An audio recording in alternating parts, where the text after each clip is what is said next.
A paz do Senhor a todos, meu nome é Alessandra Vitali, eu sou da Igreja Batista Ministério Colheita. Hoje é a nossa 18ª aula, estaremos dando continuidade ao estudo de apologética e aos métodos usados, ou seja, as visões dentro da apologética. Na aula passada, nós vimos o método clássico e o método evidencial. Hoje estaremos falando um pouco sobre o método do caso cumulativo. O terceiro dos 4 grandes é o método do caso cumulativo. O termo cumulativo é usado por apologistas de maneiras diferentes daquela que estamos usando nesse contexto.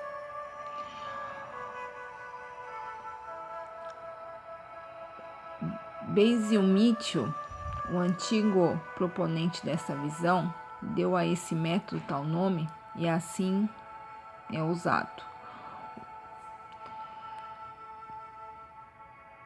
Fica evidente também que uma estratégia argumentativa, o método do caso cumulativo tem algo distinto a oferecer. Essa abordagem apologética surgiu por causa da insatisfação de alguns filósofos com outros métodos do tipo evidencial. De acordo com os defensores da apologética do caso cumulativo, a natureza do caso em favor do cristianismo não é em nenhum sentido estrito um argumento formal, como uma prova ou um argumento de probabilidade.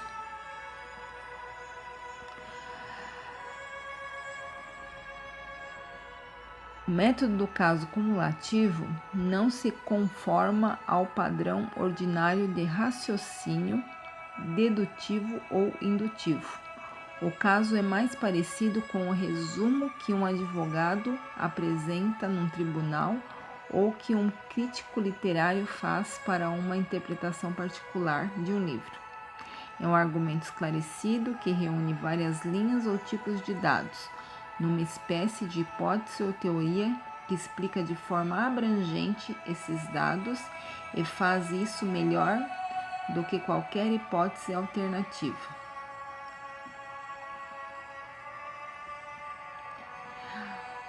Os teístas cristãos estão insistindo que o cristianismo faça melhor uso de toda a evidência disponível do que qualquer outra cosmovisão alternativa em oferta, quer essa alternativa seja alguma auravisão teísta ou o ateísmo. Os dados que o caso cumulativo procura explicar incluem a existência e a natureza do cosmos, a realidade da experiência religiosa, a objetividade da moralidade e outros fatos históricos, tais como a ressurreição de Jesus. O método pressuposicional. Devido aos efeitos do pecado, os pressuposicionalistas geralmente sustentam que não existe terreno comum suficiente entre crentes e incrédulos que permitiria os seguidores dos 3 métodos anteriores alcançar os seus objetivos. O apologista deve simplesmente pressupor a verdade do cristianismo como ponto de partida apropriado na apologética. Aqui a revelação cristã nas Escrituras é o quadro através do qual toda a experiência é interpretada e toda a verdade é conhecida. Várias evidências e argumentos podem ser estabelecidos em favor da verdade do cristianismo, mas esses, no mínimo, pressupõem implicitamente premissas que podem ser verdadeiras apenas se o cristianismo for verdadeiro. Os pressuposicionalistas tentam, então, argumentar transcendentalmente. Isto é, eles argumentam que todo significado e pensamento, na verdade, todo fato, pressupõe logicamente o Deus das Escrituras. John Frame representa o pressuposicionalismo e ele coloca a questão dessa forma: nós deveríamos apresentar o Deus bíblico, não meramente como a conclusão a partir de um argumento, mas como aquele que torna o argumento possível, ao demonstrar que os incrédulos não podem argumentar, pensar ou viver sem pressupor Deus.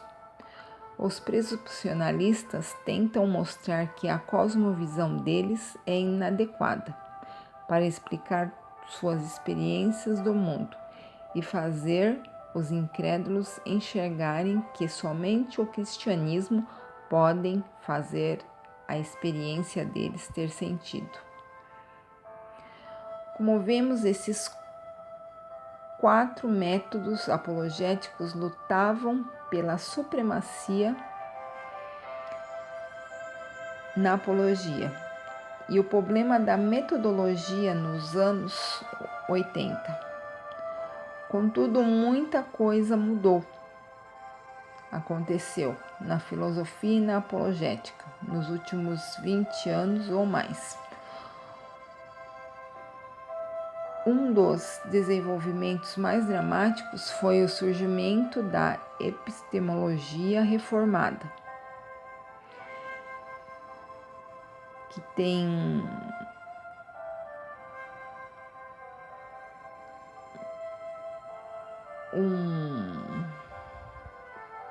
é uma nova epistemologia religiosa que tem algo distinto e que vamos ver aqui na abordagem o que mais ou menos ela retrata, o que mais ou menos ela significa. Tem havido uma demanda para expor todas as nossas crenças às críticas esquadrinhadoras da razão. Dizem que, se uma crença não é apoiada por evidência, de algum modo, de algum tipo, é irracional crer nela. A epistemologia reformada desafia essa suposição epistemológica, evidencialista. Aqueles que defendem essa visão sustentam que é perfeitamente racional uma pessoa crer em muitas coisas sem evidência. De maneira mais impressionante, eles argumentam que a crença em Deus não requer o apoio da evidência ou argumento para que isso seja racional.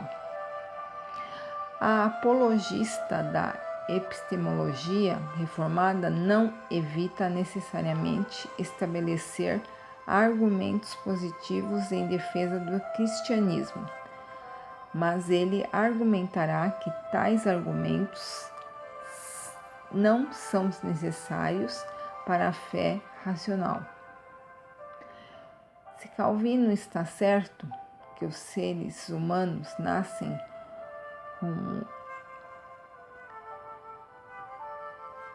sensus divinitatis, que é o senso do divino inato, então as pessoas podem correta e racionalmente chegar a ter uma crença em Deus imediatamente sem o auxílio de evidências.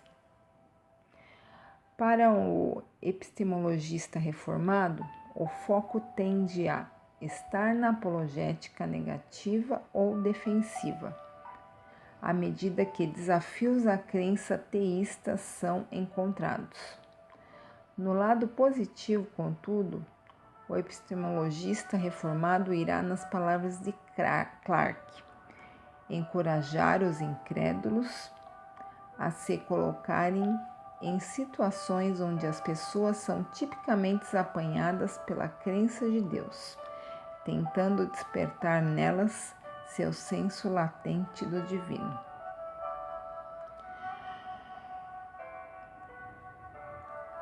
eu desejo que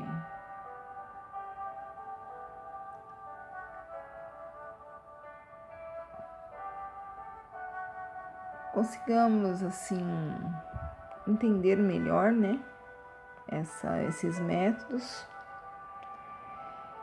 e quanto a essas 5 metodologias apologéticas, elas não constituem uma lista de abordagens apologéticas. Elas, na verdade, elas representam as estratégias argumentativas mais conhecidas e populares na comunidade da apologética. É um dos contribuintes que promove discussões, assim, que ajuda numa discussão frutífera adicional de uma metodologia apologética que possa ser útil à Igreja Universal e ao Senhor Jesus Cristo. Nada mais é métodos assim para você que vão te ajudar a argumentar e a conversar com pessoas incrédulas, né? Pessoas que não creem em Deus. Então são alguns argumentos que podem te ajudar. Mas eu creio que é muito difícil você filosofar, assim, argumentar, filosofando para uma pessoa que seja incrédula, né?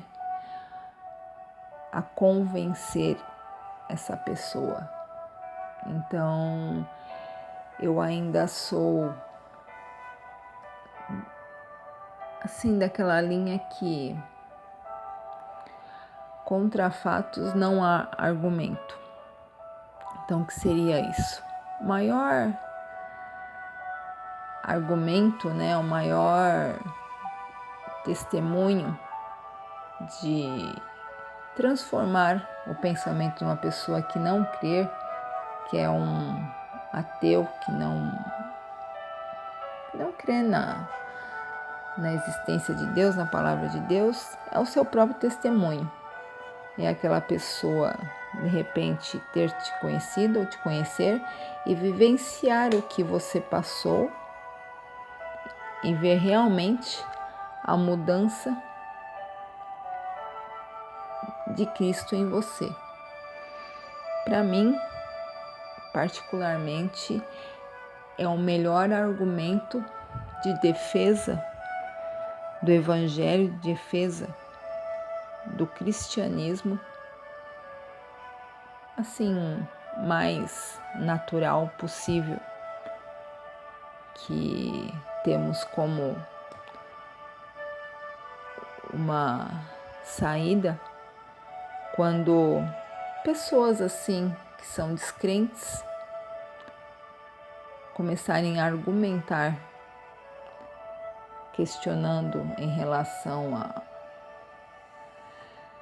existência de Deus, à fé, em relação à Bíblia e tudo mais. Bom, eu desejo a todos que fiquem na paz do Senhor Jesus e até a nossa próxima aula.